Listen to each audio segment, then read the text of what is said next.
Yes, people, how's it going? Welcome back to Lily White Lane. Hope you're all doing good, hope you're keeping safe and well, and hope you're having a fantastic and a smashing Monday. Look, bad result for the boys yesterday, in my opinion, undeserved. I thought we deserved something from that game, but we knew that today was going to be the Champions League draw. We were going to see who Spurs did get in the round of 16, and it is a trip to the San Siro that is lined up for the boys, as we have drawn not Inter Milan, but AC Milan. Look, I look at this draw as we're in the Champions League, right? You can't really complain. Every team that we're going to come up against is going to be a tough opponent. And heading into this competition, I think a lot of fans, including me, probably said, and it might be the wrong mentality, but we're probably not going to win this, right? We probably don't have the belief, the players, to go on and win this competition this season. All I like is a good run in the tournament, some great moments, some great away days, and the big games at home. And we've got one of those, AC Milan, one of the footballing giants. Granted, they're not as big and good as they used to be. They're still a very solid team, Serie A champions currently, but they're not the team they were when they had the likes of Ronaldinho, and even like after that, we're winning Champions Leagues from 2007, 2008, and you know, I believe they're in like 3 or 4 Champions League finals in a row. Look, they're not that same giant. They're not that same powerhouse as they were with the calibre of players they have, but they're still a very, very good team. San Siro away is still a very, very tough fixture. And look, Serie A champions, and you know they've had to earn that. They're in a league where they're playing against the likes of Napoli, who are very, very good at the minute, Inter Milan, who have had a great Champions League run so far. You've got the likes of Roma and Lazio in there as well. You know, you've got Juventus, you've got some very, very good teams in that league. And last season, it was a very closely contested title race, and Milan did come out on top because they've got better players, in my opinion, a better manager and a better squad than other teams. I mean, you look at some of the players they've got, Giroud stepping it up for them, but away from him even, Rafael Leao, that guy is an absolute baller. Absolute baller. Tonali, defensive mid, quality player. Fikayo Tomori, we know all too much about him. He's a quality player. I understand that they've come up against an English side twice in this year's Champions League in Chelsea and lost 5-0 on aggregate. But for me, that's because they sort of looked at it and thought they didn't have that much to play for. I think they're going to really turn up against us. I think teams such as Chelsea just turn it on in the Champions League. Look, is it a winnable game? Yeah.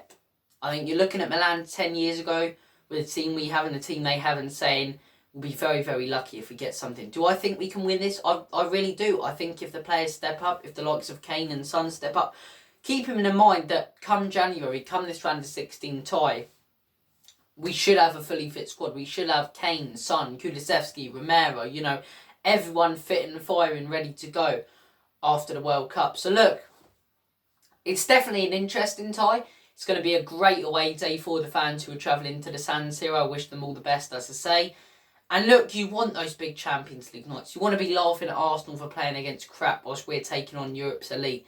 And AC Milan, it's an elite club. It's a club etched in history.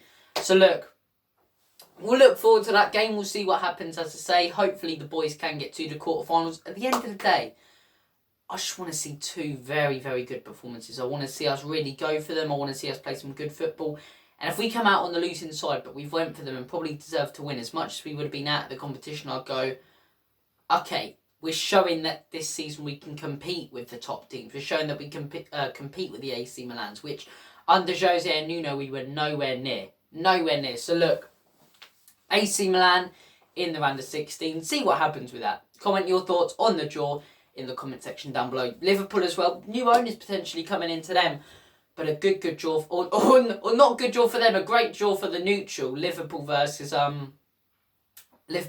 Real Madrid, and in the tie of the tournament, PSG versus Bayern. What a game of football! It's almost annoying that it's on the same day as us. I want to watch that. That is a quality game of football. So look, as I say, we'll see what happens in that round of 16 tie. We'll talk more about it closer to the occasion. But yeah, AC Milan versus Spurs, trip away to the San Siro.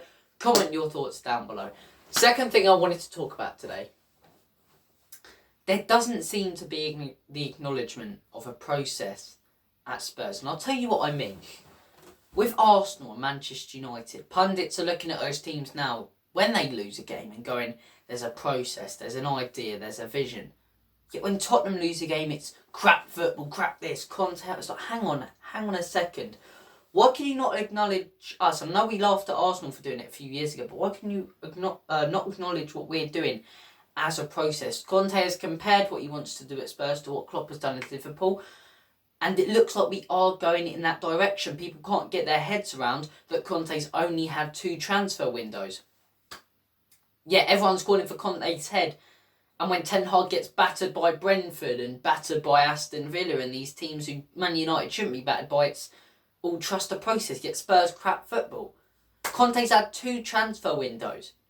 Give him 4 or 5 transfer windows where he's fully backed and then judge the man. If Conte gets fully backed with top players in every position of the pitch, right, which we should be doing for the next 3 or 4 transfer windows, and then the results aren't coming in, then we're in the position we are now, then it's fair to criticise. But right now he's overachieving with his Spurs team.